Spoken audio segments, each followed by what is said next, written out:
Hey there, ladies and gentlemen. Welcome on this Sunday afternoon to the finals of the Namibian eSports Association Grand Finals. They just had a tournament, and this is where we're at. It's a best of three, but it might be a best of more. I'm not sure exactly what the situation is, but we do have Renegade Mercenaries, two teams in the finals, Revamped versus International. My name is Noxville, and joining me is DeMoNiK from DeMoNiK Goes Gaming. We're going to be bringing you the coverage all the way through this grand My final. Dota crashed, I'm coming back now. All the way on this Sunday afternoon. DeMoNiK's just going to be in a second. His Dota just giving him some technical issues. But yeah, we're going to be jumping straight in. A lot of these names familiar to the South African scene, for those of you who are from South Africa joining in. Halogen Hybrid, Perko, we also have Cami and Distort, all names that I actually have seen playing in the Do Gaming League in various other teams. And bans coming out here are Furion, Imber, Clockwork, and Timbersaw. So pretty stock standard in terms of some of the bans, and then others a little bit more unusual. I don't know about the Clockwork being banned out so early. That's a little bit weird. But you know, the Timbersaw and Ember Spirits definitely fun. Even the Nature's Prophet, maybe it's just respect bans going the way of Renegade Mercenaries. It does leave Lycan in the pool, and Revamped are going to just not even care. They're going to grab that up first. I think Lycan has about an 80% win rate in professional Dota. Very, very high ban rate. Very high pick or ban rate. I think probably the highest of those. Yeah, I mean, Lycanthrope is really, really good on the pro scene. I think he has a ridiculous. He's got one of the highest win rates at the moment, if I'm not mistaken. Somewhere around 70%. No, it's a bit high. It's about 75. 75%. I mean, it's absolutely ridiculous. I mean, and comboing with things like AA, you can give your team 140 damage in team fights, which is just stupid, because even your supports are just dealing a truck ton of damage to anything that comes their way. So it's going to be interesting to see what mercenaries are going to pick up here in response. They followed up with a Shadow Shaman, which I like. It could run in the mid lane, could be a support. Remains to be seen. Shadow Shaman is one of the highest win rates of the supports in the last month or so. I think in PC Ace it had 100% win rate or something. I'll have to check that out sometime. But yeah, it's very, very versatile. Also as a hero, we've been seeing it in the mid lane a lot more recently than in the last 6 months to a year. When it first came out onto the international scene, they played it almost exclusively in the mid lane, and then it moved back. It's very good. Okay, so with the Slug picked up, maybe unlikely to be playing in the mid lane, but I do like the Slug pick. Yeah, Slug is always a good pick. He is versatile. I mean, in bad situations, he can run in the off lane if really need be. But I've seen Bloodseeker pick.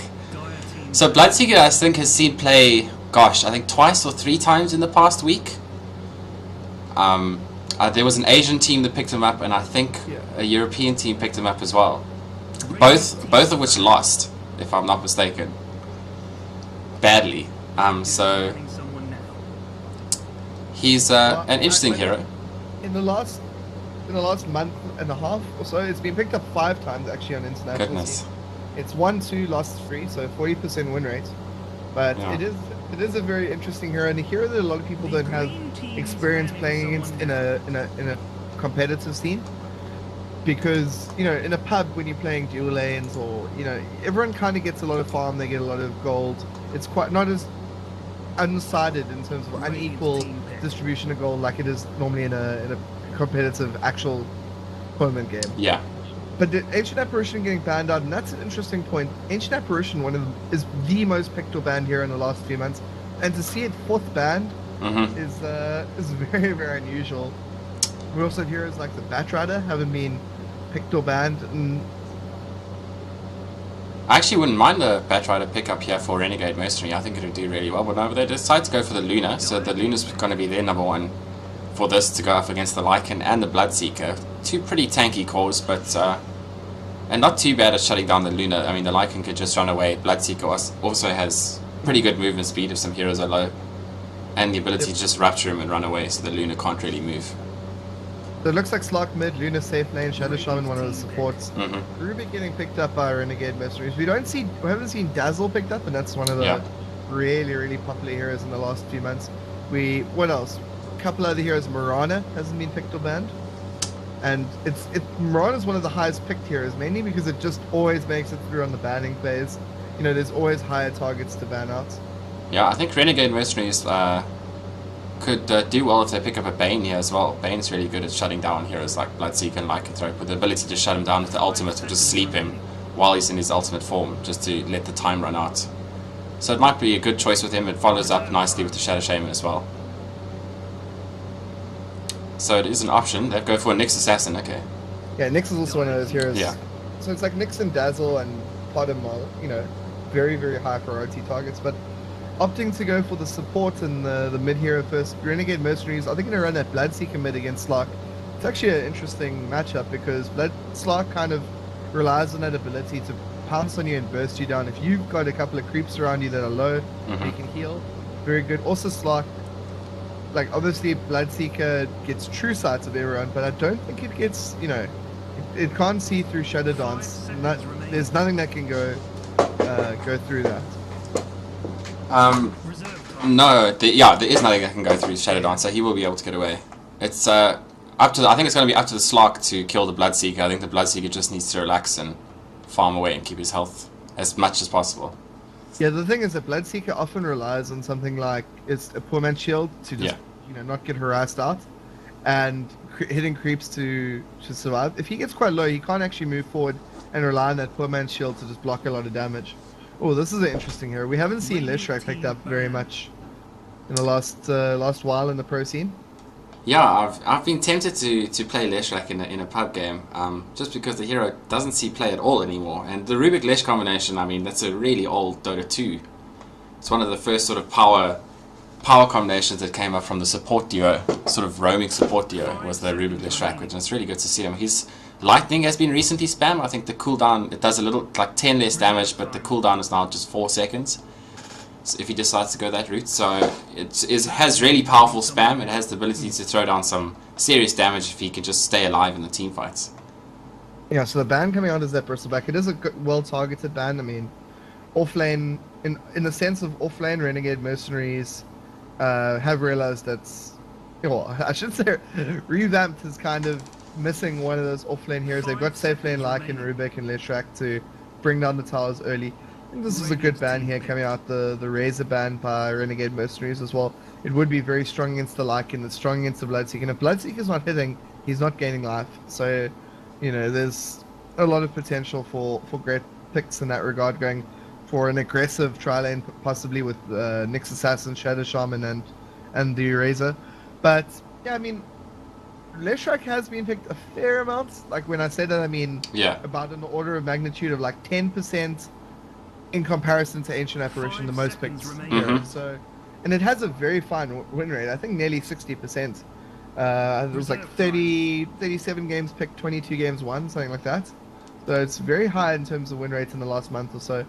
But then again, a lot of the times that we see Leshrac picked up, it was in the Southeast Asian scene or the Korean scene. Yeah. So, you know, the very different versatile set of play styles that they have there.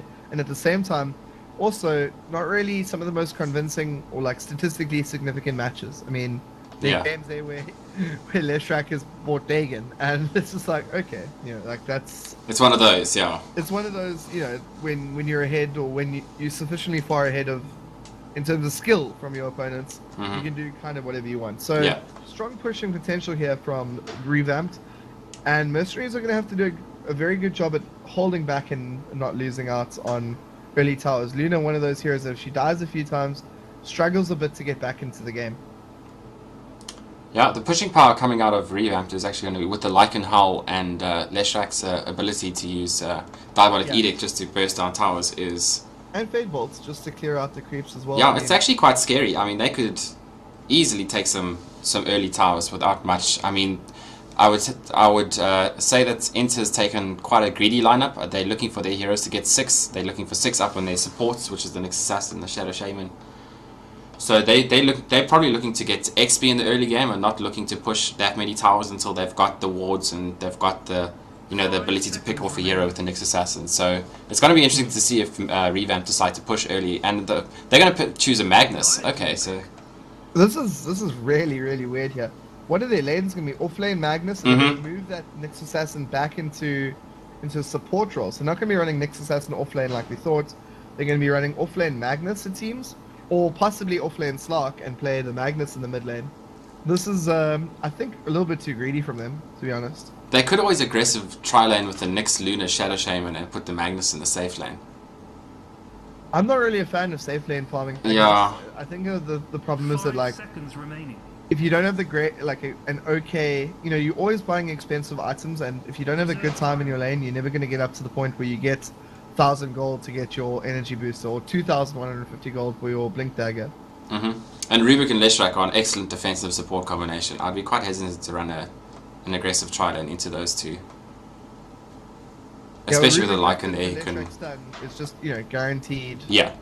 Guaranteed stun, no way you can get around that using your Nyx Assassin's back carapace. So, we see Renegade Mercenaries needing a last pick. I'm really surprised that we didn't see, for example, a Darkseer get picked up by Renegade Mercenaries. There's still a Bat Rider in the pool. And I think it would be a pretty good pick for them if they're able to pick up the Magnus. Or something like the Luna before the fight even starts. Yeah, the thing is that there's not like huge burst damage on revamped side. Like they don't have like a lion finger or, you know, a gyrocopter that can throw a cooldown. So during like a single stun duration, Lycan's the one that has to get up close and personal and be right clicking. Necro units, Bloodseeker as well. I mean, Rupture's pretty fine in terms of pure damage, just that's in that sense. But maybe we're gonna see. What is quite nice though is Rupture plus the Lasso. I mean, yeah, with 4 staff up, it can be quite fun. I'm gonna go for a last pick Puck. Okay, so I have to play against a mega fan of Puck yesterday. He absolutely crushed me, so I have good feelings for him on the Puck. Probably a good choice on their side. Does that mean Bloodseeker's just gonna jungle? It's entirely possible, unless they maybe sending him into the off lane with dual lane. Yeah, it's either going to be Bloodseeker mid, Puck off lane, or they're going to dual lane like Leshrak, Bloodseeker off lane, and Lycan plus Rubik safe.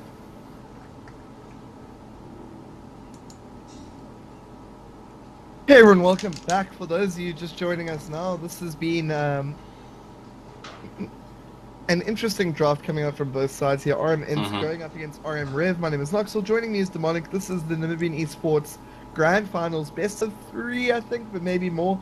It might be a long afternoon ahead of us. It's sunny Sunday afternoon in Cape Town for myself and Rich. For everyone else tuning in, this is going to be a interesting draft. That does say all pick, but there was a CM draft beforehand. This is just a remake. You'll just have to catch the VOD on my channel. DeMoNiK Goes Gaming on YouTube. DeMoNiK Goes Gaming, no spaces, right? You can just search for DeMoNiK Goes Gaming or DeMoNiK ZA. Both work in finding my channel. Excellent. Yeah, the VOD of the drafts will be there, as well as VODs of this entire series here. Hopefully you have enough hydro space, Rich. Always. But just the pre-game glitch coming in here, and we're gonna see 7 seconds. Everyone's picked up their heroes already. It's just battling to show who's gonna get what. Lonely Magnus pick on my screen. There we go. There we Okay, go. all the people are picked up. I'll take you through the side of rM.Int. We're gonna be having Misery.Int, their captain, on that Magnus. We're gonna have Halogen Hybrid on the Luna, Perko on the Slark, Hadrax on the Shadow Shaman, and Foamy on that Nyx Assassin. On the side of on the side of Rev, we've got Distort playing the Lycanthrope. We've got Aspira taking up the Leshrak. We've got Silence I Kill You taking up the Rubik. In the mid lane, we've got Feint taking up the Puck, and down bottom we've got that offlane Bloodseeker played by Kami. Yeah, I think this has been a hard game for Bloodseeker. Maybe going to the jungle would be better for him, but it's possible you can steal a couple of creeps if you can get a good block off. There's going to be no denying of the normal pull stack coming through here, so some early warning coming up here. As you said, was said in the draft, which for those of you who are tuning in live and not watching this as a VOD, a lot of these players are well known on the South African servers, and especially like, you know, I mean, we have Distort, Halogen Hybrid, Perko, and even Kami. I mean, all well-recognized names on the South African scene in Do Gaming League and a couple of the local tournaments here. So not unfamiliar to us, but definitely unfamiliar within the context of a Namibian eSports game. And Puck versus Slark. This is I mean, I don't play a lot of Slark. I think I've played 2 games of Slark or 1 game of Slark ever. It's just a hero that I've never really been a fan of. Yesterday I randomed it and played it mid against the Puck, and yeah, I got pretty destroyed. I went 0-3 after like 15 minutes, but strong comeback in the late game. Yeah, pretty much gets determined by if he gets his Dark Pact off in time. If the Puck decides to silence, if he manages to cast before the silence goes off, and then he debuffs it, then he can probably kill the Puck. Otherwise, sometimes it can go the other way quite badly in an instant, because Slark doesn't have the most HP at the beginning of the game. Yeah, I mean, also Slark has gone for this poor man shield. He's been pulled 2 tangos, so this is not really a great situation, I think, for the Puck without null talismans who just, carry on harassing him. We're going to see a bottle up on the Puck before we see it on the Slark, just because Bottom's in trouble. Oh, and yeah, Bloodseeker is going to be taking a little bit of damage here. The stun coming off, getting it in, and Foamy draws his blood for rM.Int. That was well played. I mean, Shadow Shaman, one of the most excellent heroes in that regard, being able to zone out the enemy hero and setting up an easy stun for Nyx Assassin. There he wanted to save the mana if possible. The Bloodseeker ran an awkward angle, but he got it in the end. Yeah, Bloodseeker was playing very aggressive, considering that he had 2 heroes in lane and the Shadow Shaman walked around. He doesn't have any vision here on the outskirts, so he has no way of knowing whether or not there's a support lurking on the outside there. So perhaps he just is safer to sit at his tower unless he knows that he can get some safe experience. But Misery at the top here is also looking to be in a bit of trouble. He's got 2 supports nearby, but he does have 1 level on Skewer, so he's going to be able to get away. It looks like they're toying with the fact, but a little bit of miscommunication there. The stun from Leshrac almost has to be as the as the Rubik gets the lift off to a level 1. It's not the easiest stun to get off. We do see that Foamy has gone for a lot of regen, and really the amount of gold on him right now is actually quite high. Maybe we could be seeing early boots coming out of him. And we're seeing the Shadow Shaman. Oh, Dire's Courier gets sniped off there. That's a really horrible situation. What happened? Where did it die? I have absolutely no idea. I mean, it couldn't have been the Magnus who got it top. It could have been the Puck middle who got it killed. And unfortunately, we can't even see that. Foamy is right here, invisible. Yeah, I think they want to have a go at this Puck, but there's not a lot of HP though. We're gonna have to see a stun coming out, like kind of blind stun. He doesn't have a lot of time on this invis, so they have to make a decision quite soon. Oh, I think he was waiting for level 3 here. He's got level 2 the stun. Here comes the stun. And there's going to be a pounce here as well. Feint, going to try and move out. And as you said, all about getting that Dark Pact off at the right time there. Feint just escaping. Nice play over there by him. Yeah, good work from him to get away from that. We see Lycan's picked up his boots. Ring of Protection, probably going to be going straight for that Vladimir's offering. Yeah, I reckon they could get in a pretty early rush, especially with the Leshrac's Diabolic Edict doing good work on that as well. But the Leshrac's still level 1. Rubik's level 3, so he's... Sorry, the Leshrac's sacrificed a lot of XP at the moment, considering it's almost 4 minutes into the game. Yeah, he's trying to get off a pull here. Just failing on that. Needed to stand a little bit further back as the Creeper's going to hit. And Misery hasn't taken any Empower, the kind of stock standard offlane build. Going for 2 and Skewer. He's going to actually have to Skewer now. Could actually Skewer, yeah, as I was going to say, could actually Skewer here. The Stork taking a huge amount of damage there. If he didn't have boots, he actually would have died there. Yeah. That's the Stork's sticking around. Misery doesn't have any mana for another spam, but he's got to be careful. Yeah, I think the Stork's well entitled to stand here. Just stand a little bit further back. Smoke coming off here now. It looks like the supports are going to try and make a play. Oh, we do miss a kill bottom. That Bloodseeker once again getting caught out. If I was Shadow Shaman in this game, I would just be going straight for the Blink Dagger. Being able to lock down or blink wards onto the Lycan will be huge. Looks like Slark's going to be in a lot of trouble. Rubik gets seen. Slark may be able to get away. Pounces up. And Well, he does have the Dark Pack, so he's gonna buff off the hold from the Rubik and just get away. Nice play. Heads up play over there. I mean, if he didn't do that, he probably would have been fine, but would have taken a lot of damage. And Yeah. now that he's up to nearly level 6, he's got his bottle up as well. He's in a good position, I think, to have some impact on this mid game. Hasn't died, and just had an okay time in the mid lane.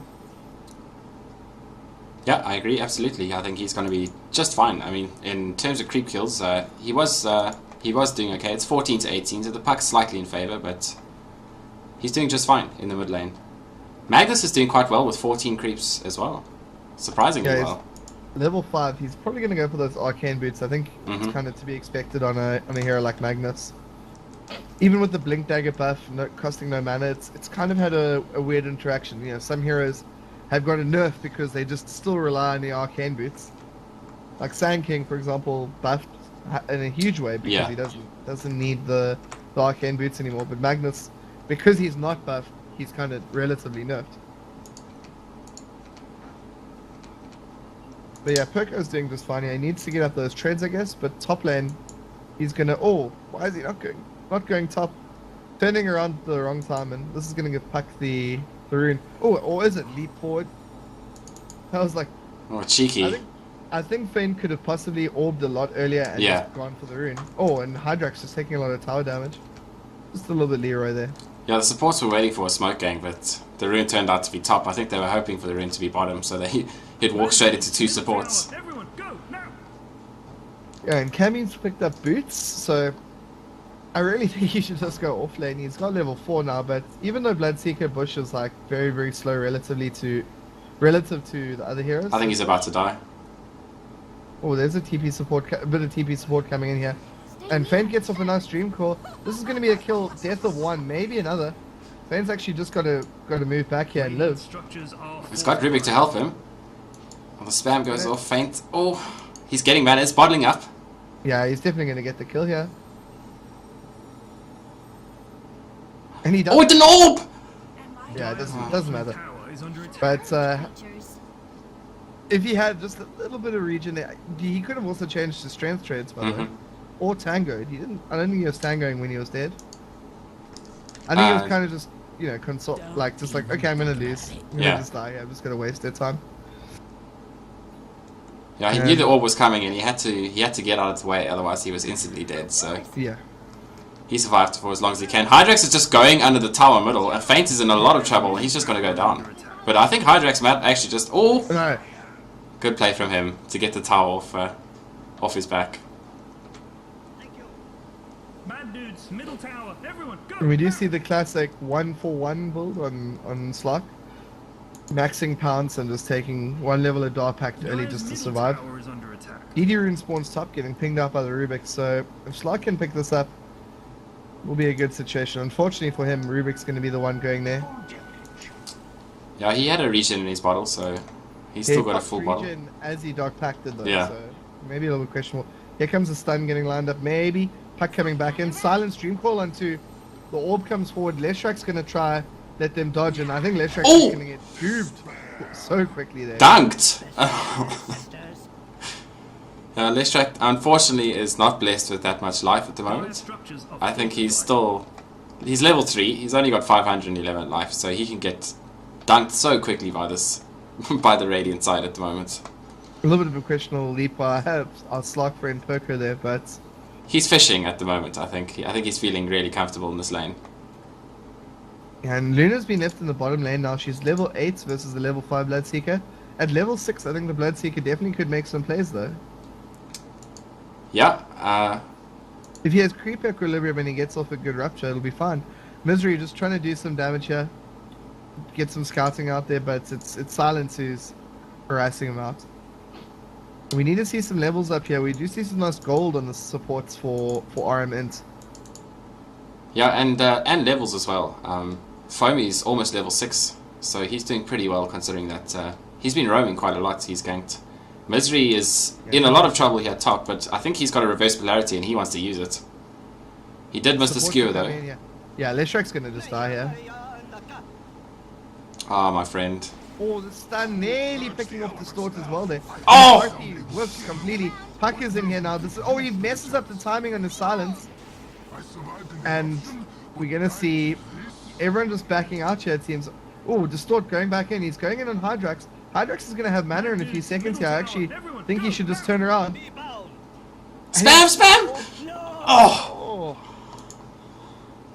Yeah, I don't think he could have done better than that. Yeah. Distort cutting it very fine there. Having treads and... Slock is entering the fray. Oh! Just missed his pounce. There's just quite a lot of action here in the top lane in the last couple of minutes. Mid has been abandoned, and it seems that we're going to have Leshrac coming bot to try contest up against Luna. Luna could just pop Eclipse much faster than this Leshrac, especially without the boots. He just doesn't know where everyone else is. Yeah, I think he might be a little bit afraid that there's a Bloodseeker or something hanging around, but Bloodseeker's currently just sitting at base. I think he's trying to decide whether or not to go top, but I'm not sure it's a good idea for him. He has got his 6 though, so he does have Rapture. Dire's top tower is under attack. And we see the maxing Shackles build. I mean, yeah, I don't know what the best way to play Shadow Shaman is in this situation. But, oh, looks like he's just trying to live there. Faint missing his silence. Are we just going to see Eclipse here? I think Eclipse is just going to kill both of them. The Shackle onto one. There's not a lot of mana here. Rupture going onto Halogen Hybrid. The stun is going to come forward here. It's going to catch only one. And that actually could lead to Halogen Hybrid dying here. He's doing a lot of damage though. Bloodseeker taking a lot of damage. The Wolves are also doing a lot. And Halogen Hybrid is going to fall. Distort is going to die. And the Bloodseeker is going to probably just run back to base unless he does something silly. What gets stolen off here? It is going to be the mana burn. Not ideal, but it's at least a spammable spell. He's got enough for his mana boots if he wants them. No, I think that was just a bad stun really from the next assassin that cost Halogen Hybrid his life. Yeah, he didn't stun the Bloodseeker, and I think one of the Wolves also didn't get stunned. Or he did get the Bloodseeker, but this he only caught 2 of the 4 units. So. Yeah, unfortunate, but... The ward's getting placed, I think, a little bit, too... Dire's bottom tower is under attack. too greedy situation, just all around the tower. I think Shadow Shaman wants the tower kill. I'm not sure though. I think he could have just placed it a little bit more and zoned the range heroes out there. If Leshrac was maybe a little bit more ballsy, he would have been willing to give up his life to get that. And I think he's a little bit tired of giving up his life at this stage. He's sitting at 0 for 3, so not the worst Leshrac I've ever seen. But do you think this ward placement top is intentional? The sentry on top and the ward at the bottom? No, I think it's just a mistake. It just makes me so sad. But Slock's almost got his Shadow Blade up. He's yeah, 200 gold away from finishing that off. Magnus also very close to Blink Dagger. He's gonna actually have it right now. Can afford it. He's done really well on that offlane. I'm surprised that. And he nearly got kills as well. It could have been a lot better for him, but it was still great. He didn't die, and he's got his mana boots up and Blink Dagger, and that's pretty much him for the game. That's all the items that Magnus needs to have some fun. Yeah, and I think rM.Int has just done a better job at kind of controlling the map. They've, despite having worse push, I mean, they do have the Shadow Shaman, which is pretty excellent for push, and Luna's quite good as well, but if you're looking at a lineup that involves Leshrac, Puck, and Lycanthrope, as well as Rubik, it's like, you would expect that team to have a lot more kills. Also, Diabolic Edict isn't even getting maxed out here by the Leshrac. He's taken 2 in Split Earth. That is interesting. I suppose he just wants to make his stun more stable. Oh, my word. Puck could have lived there. Puck could have lived there. Yeah. Unfortunate. Oh, Rapture going into Halogen Hybrid. He doesn't actually have a TP scroll. He's started stepping back, trying to move. He's going to get killed out. And unfortunately for him, he's going to die just as he had enough to buy up a... Actually, he could have just bought a single TP scroll there. Yeah, I mean, that's a pretty good counter kill, considering they just killed the Puck model. Which is weird. Lifesteal was never going to win him that. Yeah, I think he maybe just panicked. Slock has got the Shadow Blade up, but he's looking to go... he catches the Stort. Oh, now he's a bit of trouble himself. He does have his ulti and he's got a Shadow Blade, so... I think he should just Shadow Blade and go back in. Yeah, which is exactly what he's doing. Okay, coming around the back here. Could be an easy kill, I think, on one of these heroes. I mean, Silence is Dire's top back off, but no tower is Rift. under attack. And the defensive ward going on the hill there. Yeah, decides not to go for it. Comes to pick up the regen instead, which is fine. Something bad is happening. The whole team was there, so he might have paid for his sins if he decided to go in there.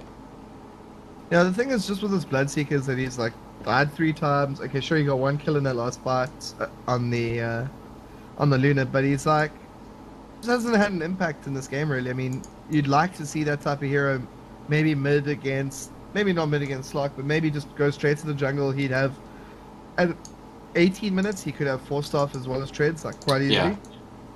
Like that's assuming like very very bad creep spawns. Oh, the Rapture just gets fogged on Slock there. Yeah, they are looking for initiation here, and Slock is a pretty good one to Rupture, because he likes pouncing around, and that hurts him quite a lot if he decides to do it. But Inter just grouped middle here. They've got 4 of them just sitting around this tower. I'm wondering if they want to smoke into Rosh, or... It is a possibility. I mean, they do have the Helm of the Dominator and some tanky heroes. So they could be looking to get an early Rosh here, but it looks like they decide just to farm. I really think they should fight. I mean, they've got Blink Dagger up, they've got RP up, they've got Eclipse up. I mean, they've got all their spells. It doesn't seem like there's a lot of pressure really on them though to be the ones Yeah. making the fights. The only thing which would be beneficial about causing a fight now is just that Puck doesn't have Blink Dagger. Mm-hmm. Like, they do have more advantage, but I mean, I don't think that they lose a hell of a lot by not fighting right now. Yeah. Like the Stort is going straight BKB. He's not even finishing off his Vlads. As I say that, he picks up the recipe. So yeah, I think he does need BKB to fight, especially against the Shadow Shaman. Yeah. The Luna, you know, you can't just YOLO in. I think that's got to help a lot in the next fight, the fact that he's got a BKB, so... Foamy's using his ulti just to put down some wards here at bottom. The Shrackers could potentially be in a lot of trouble if the Slock decides to go in, and he does. Oh, and he misses! Definitely. But look how much he hits for, just one Yeah. single hit. Poor Lishrak's still got a 568 HP. He's not doing well, unfortunately. And yeah, Slock bottling up, doesn't really even need to in terms of the HP region that he has, just by the Shadow Dance, so huge. Looks like they're moving into the bottom lane, trying to get something out of this. The Shadow Shaman going for 4-staff. I think 4-staff instead of Blink's okay in this game, just because the initiation that does come. Yeah. Bro, oh, look how much damage this Leshrek's taking, jeez. But like just being hit by a single wolf, you don't want to lose a 2,000 gold item. They're doing a great job going on him now. You know, see him 4-staffing away, and the Lycan's just trying to bring him down. It is a 10-second BKB that's going to be wasted. RP on just 1. They're trying to go on the Puck. Skewer comes forward, doing a lot of damage. The wards aren't getting microed, so Cammy's going to know he's just going to get brought down to the back of that. And otherwise, 4 heroes dead for the side of rM.Int. And they're not even going to get the tower out of this. So excellent fights over there by Rev. Pretty much a horrible RP costing. No, having no Luna is also pretty bad. Yeah, he caught the Puck, which I suppose is someone that you want to catch in the RP, but didn't manage to kill the Puck, so Puck managed to get his spells off at the last second thanks to a good phase shift, which really turned that fight around, because there were 2 heroes that were devastatingly low there after his RP and Skewer. Yeah, RP should also be saved for the Lycan that's got BKB. I mean, when the Lycan ran right past the Magnus, I think they could have just Radiant's middle tower is under probably attack. worth the RPing him just to buy some of that time on the BKB, so maybe your sports can actually survive, because the Shadow Shaman just pretty much died while his team watched. Yeah, he needs to get a Ghost Scepter up now. And as you saw, the Wolves just went in straight away on him. That's something that's always going to happen. You're not going to have vision of. So Blink Dagger wouldn't have saved him. He's got 3 sentry wards on him though, so I suppose he's probably bought them now afterwards. But having 3 would mean that he probably had 1 before the fight started. Yeah. And Perko's getting scouted out by the Lycan Wolves here. Yeah, he's got a Shadow Blade. It looks like he's probably going to go for BKB as well. Unless he may go for Sang and Yasha. Not Or a Hellbird. Or Hellbird, yeah. So he's got his options open, but the Ogre Club does well to give him some HP and keep him alive. So this is something that, like, I think is quite a bad play made here bottom. They placed the sentry on the low ground, and then they placed the obs on the high ground. So the obs was placed at a time when they, like, you know, very clearly knew where the ward was. They, I mean, it could have been there, or it could have been over here, but they could have just flown the courier in and just placed one sentry down here and scouted it all out, and then not shown where their obs is. Yeah. Or option 2 would be just place the sentry on the high ground here, and then straight away send someone to stand here. Yeah. And you can scout this high ground here, and you can also walk over here to scout it. So, no, they just gave away a little bit of information there that they warded pretty quickly, actually. Yeah, they didn't really need to, but that's just the finer things in the game.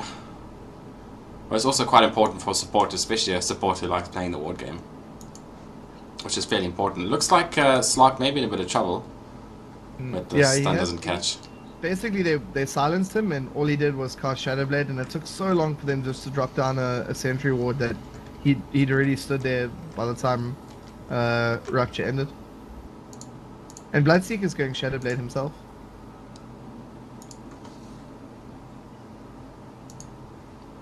Bloodseeker's going Shadow Blade, okay. Well, it's either Shadow Blade or it's Battle Fury, so I would think it's Shadow Blade. Yeah. I suppose not the most common Bloodseeker build, but I see the benefits. I suppose he's pretty tired of dying.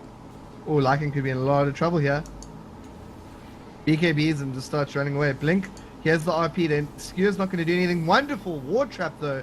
And Distort's in a lot of trouble. He's going to probably try to dig himself out here. Could actually live. Oh, wonderful stun coming through. And the Wolves are going to try to bring down Hydrax. They are going to actually maybe get him. Oh, just getting away. 40 HP. What a beautiful ward trap coming up from the Shadow Shaman. Hydrax. Yeah, great play by him there. And yeah, the Shadow Blade is up on the Bloodseeker. He also buys dust at the same time, so... Counter dust for the slow, so that he can get away. That's new meta. And we see Halogen Hybrid just putting some pressure here. Let's have a quick look at the gold and XP advantage. It is going rM.Int's way in terms of experience. In terms of gold as well, 10,000 their way. I think it's just because they've been playing 4+1 the whole game. Luna's has been farming. It has been involved in 6 fights, but also died 3 times, so it hasn't had the kind of normal AFK farm role that you'd expect. Yeah, it looks like Slark is about to catch out a Bloodseeker. Poor thing. Oh, the Lothars. Ah. Oh, the blind stun would have actually got the kill there. Yeah. Heads up play from them. And with Shadow Shaman moving towards the bottom here, bottom tower is definitely going to fall. They might even be tempted to pressure the next tower, especially given that Glyph has been used up here. So it's either Rush or the bottom tower. I think they should just rush. Their ultis aren't quite up. Leshrak with a very aggressive play. Stun. He may be in a lot of trouble. Espero is moving towards the safety of his tower, but I fear the safety of his tower is not going to help him that much. Hydrax comes in. Oh, RP misses, but the Ruby's going to go down regardless. Dire's middle tower is under attack. And now we're going to see they're going to instead take up the free offerings given to them by rM.Rev, take the mid tower, and it's going to make defending something like Rush really, really hard. They still have the Shadow Shaman wards. And now RP is up as well. Dire's middle tower has fallen. Oh, the leap dodge, blink as well.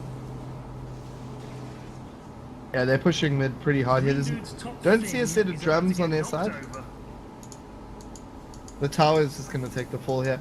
TP is coming back. Everyone's alive for rM.Rev in a second or two. Feint goes in. BKB by Luna.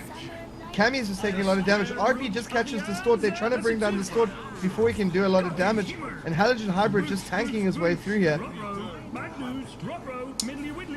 Jeez, rM.Rev, we're a little bit disorganized. It looks like Silence like, oh! Stun misses it. Rubik's alive for the moment.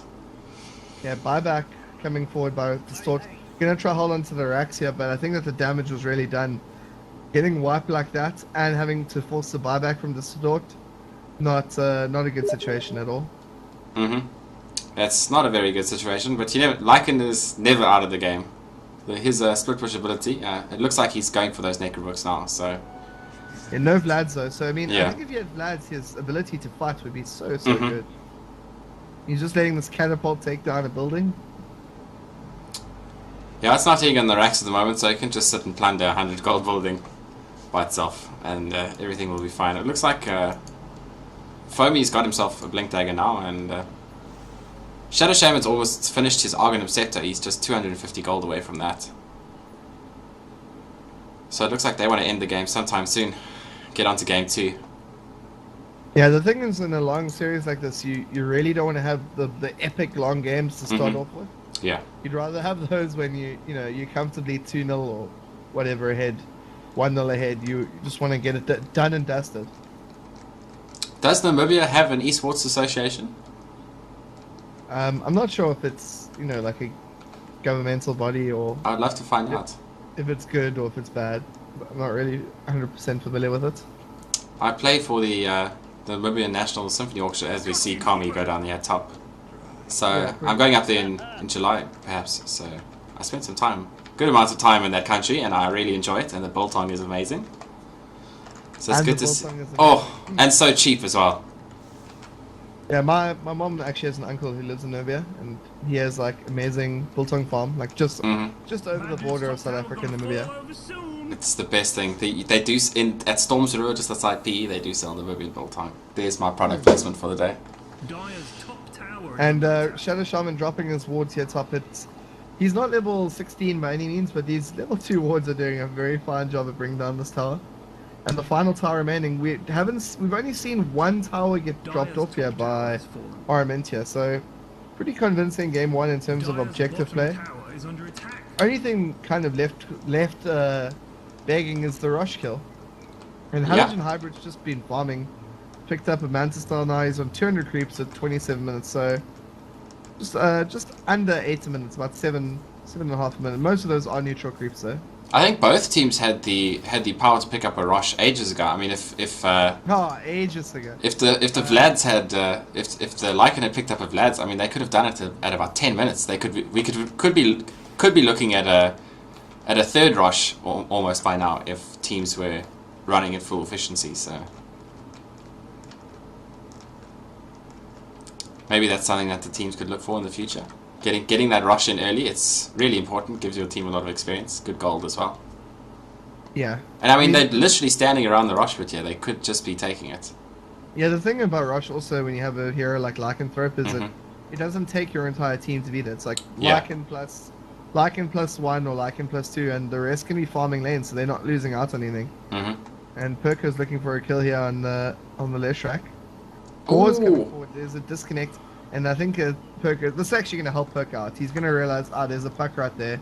I'm going to get home. Or he's decided, I've got a BKB and a haste rune. I'm just going to pretty much YOLO here. And a Manta, so he's going to be fine. He's going to get out of plenty of things. He doesn't have a Manta Star. What? That's the Oh, I'm sorry. I'm looking at the Luna. Yeah. Ugh, it's too hot, guys. Sorry, Slock has his BKB and a haste rune, so I mean, he's going to be fine anyway. And he's got his whole team coming up towards him, and there's a Blink Dagger, there's... Shadow Shaman has managed to pick up his Argonum Scepter now. Misery is working towards his Refresher, by the looks of things. Yeah, he's only about 1,100 gold away from that. Yeah. So he wants to double RP, just to make sure that Lycan never moves again. And he does the same thing again. I mean, they do have people standing in the relevant places. Come on, guys, do the rush. You can do it. Yes, they're going into the rush, but there is a wolf there, so Rev are gonna know that it's happening. Yeah, but easy pick off over there by Slark onto the left track. We're gonna see. It's gonna be very, very hard for rM.Rev to contest this. They just don't have other than Puck, they're not amazing in terms of big team fights. Misery, RP doesn't really hit anything. Just standing on the sides. Cammy's gonna escape. Distort's just taking so much damage. There is a rupture onto Perko. He's got BKB though, and Feint's coming back in, gonna just get brought down. 4 dead, Bloodseeker running for the hills. Rush was pretty low, and Fant's just going to call GG. So, game 1 taken quite convincingly here by rM.Int, and hopefully game number 2 is a turnaround for rM.Rev. I mean, this is a series that's not best of 1, and is a possibility for RM to come back into this, or rM.Rev to come back into this, but after game 1, I think that the problem wasn't their like strategy, it was just their execution of the strategy. Or it could have been the fact that they just didn't know what to do with they just got all the good heroes and didn't know what to do with them. Yeah. But this is game 1 of the Namibian eSports Grand Finals of one of the inaugural tournaments. So RM into this rM.Rev. The score is currently 1-0 to rM.Int. And we'll be back in a few minutes. My name is Noxville. Joining me was DeMoNiK Gaming. All of the VODs of these games will be up on YouTube. Just search for DeMoNiK Gaming, DeMoNiK with a K. And we'll see you guys in a few minutes for game number 2. Cheers.